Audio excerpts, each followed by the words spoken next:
அனைவருக்கும் அன்பான வணக்கங்கள். இது மகா பெரியவா ஆன்மீகம் யூடியூப் சேனல். உட்கார்ந்திருந்தால் போதும் உங்கள் வாழ்க்கையில் இருக்கக்கூடிய பல பிரச்சனைகளுக்கு விடை கிடைக்கும். பல வருடங்களுக்கு முன் நான் போட்ட ஒரு பதிவு. இந்த பதிவை 9 லட்சம் பேருக்கு மேல பார்த்திருக்காங்க.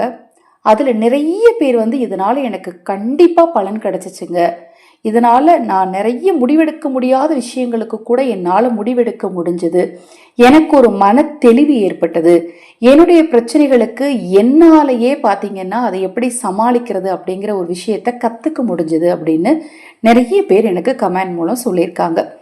அது என்ன பரிகாரம் அப்படிங்கிறத இந்த பதிவில் நான் உங்களுக்கு மறுபடியும் மறுபதிவு செய்கிறேன். நம்ம சேனலில் நான் போடக்கூடிய பதிவுகளில் உங்களுக்கு என்ன சந்தேகம் இருந்தாலும் சரி, பூஜை பொருட்கள் தேவைப்பட்டாலும் சரி, அக்ஷய பாத்திரம் உணவளிக்கும் திட்டத்தின் மூலம் ஆதரவற்றவர்களுக்கு உணவளிக்க விரும்பினாலும் சரி, கணவனால் கைவிடப்பட்ட பெண்கள் மற்றும் கணவனால் ஏமாற்றப்பட்ட பெண்களுக்கு நம்ம சேனல் சார்பாக சில நலத்திட்ட உதவிகளை செய்ய திட்டமிட்டு இருக்கிறேன். நீங்கள் அதில் உங்கள் பங்களிப்பை செலுத்த விரும்பினாலும் 9344692042 இந்த வாட்ஸ்அப் எண்ணிற்கு தொடர்பு கொள்ளுங்க. இந்த பதிவு கண்டிப்பா நீங்க சேவ் பண்ணி வச்சுக்கோங்க. இல்ல உங்க சொந்தக்காரங்களுக்கு, ஃப்ரெண்ட்ஸுக்கெல்லாம் தவறாம அனுப்பிச்சு வச்சு அவங்களையும் செய்ய சொல்லுங்க. அவங்க செஞ்ச பிறகு அவங்க கிட்ட கூட நீங்க பலனை கேட்டு அதன் பிறகு கூட நீங்க செய்யுங்க.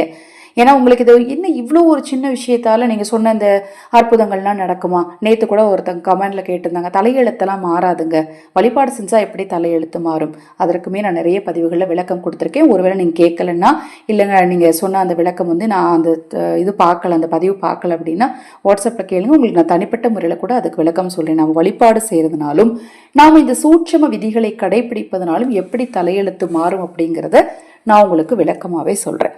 சரி, இப்போ இந்த பரிகாரம் என்னங்க? பூஜை இல்லை, விரதம் இல்லை, மந்திரம் இல்லை, போய் உட்கார்ந்துருந்தா போதும்னு சொல்றீங்க அப்படின்னா அது என்ன இடம்னு முதல்ல தெரிஞ்சுக்கோங்க.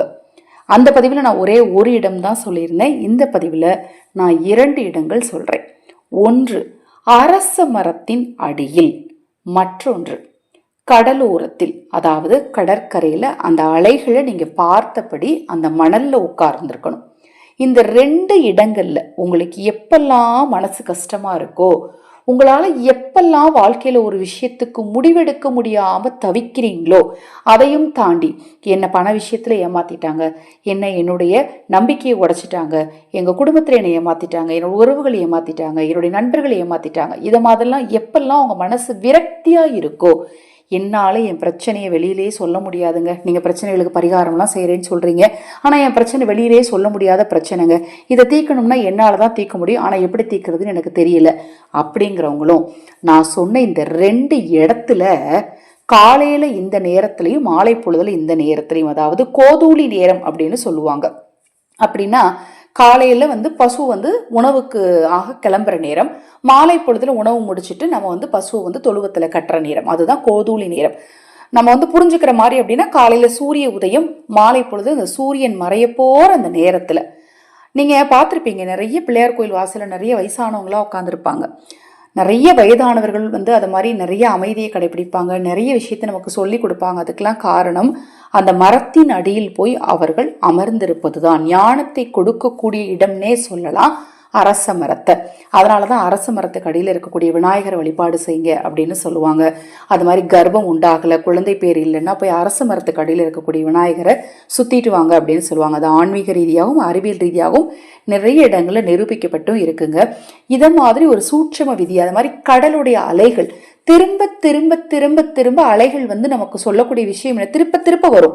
நீங்க அலைய பார்த்துட்டு இருக்கும்போது உங்க மனசுல இருக்கக்கூடிய அந்த கேள்விகள் எல்லாம் சொல்லுங்க. அதாவது அலை உங்களை நோக்கி வரும்போது அடுத்து பின்னோக்கி போகும் இல்லையா, அப்ப நீங்க நினைங்க இதுக்கு எப்படி முடிவெடுக்கலாம், இதுக்கு எப்படி முடிவெடுக்கலாம் நினைக்க ஆரம்பிங்க.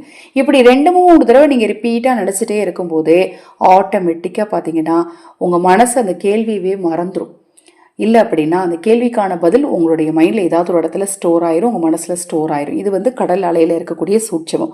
அரச மரத்துக்கு அடியில் உட்காரும்போது அந்த காற்று, அங்கே இருக்கக்கூடிய அந்த ஒரு ஆற்றல் உங்ககிட்ட இறங்கும் போது உங்கள் வாழ்க்கையில் இருக்கக்கூடிய பிரச்சனைகள்லாம் தீர்ந்து உங்கள் மனசு அப்படியே காற்றுல இருக்கிற மாதிரி உங்களுக்கு ஒரு ஃபீல் ஆகும். அப்போ என் பிரச்சனையெல்லாம் தீர்ந்துடுமா? தீராதுங்க. அதை தீர்ப்பதற்கான ஒரு சூழலை உங்களுக்கு உருவாக்கி கொடுக்கும். ஏன்னா மன ரீதியாக தைரியமும் தெம்பும் உங்களுக்கு வரணும். நான் போய் உட்காந்து இருந்துட்டு வந்துட்டேங்க, நீங்கள் சொன்னீங்களே காலையில் 1/2 மணி நேரம் உட்காந்தேன், சாயங்காலம் 1/2 மணி நேரம் உட்காந்தேன். அந்த நேரத்தில் நீங்கள் சரியான முடிவெடுக்கணும். உங்கள் பிரச்சனைகளுக்கான தீர்வு என்ன அப்படின்னு நீங்கள் கண்களை மூடி யோசிக்கும் போது, நான் மறுபடியும் சொல்கிறேன், ஒரு 2-3 நிமிஷத்தில் என்ன பிரச்சனைங்கிறது நீங்களே மறந்துடுவீங்க. அந்த அளவுக்கு உங்கள் மனசு லேசாயிரும். அப்போ அந்த மனசு வெற்றிடமாக இருக்கும்போது புது புது சிந்தனைகள் தோன்றி ஏற்கனவே நீங்கள் மறந்த பிரச்சனையை சரி பண்ணுறதுக்கான தீர்வுமே நீங்களே பிளான் பண்ண ஆரம்பிச்சிருவீங்க. அந்த அளவுக்கு ஆற்றல் சக்தி அதிகரிக்கும். அதை நீங்கள் சரியாக பயன்படுத்திக்கணும்.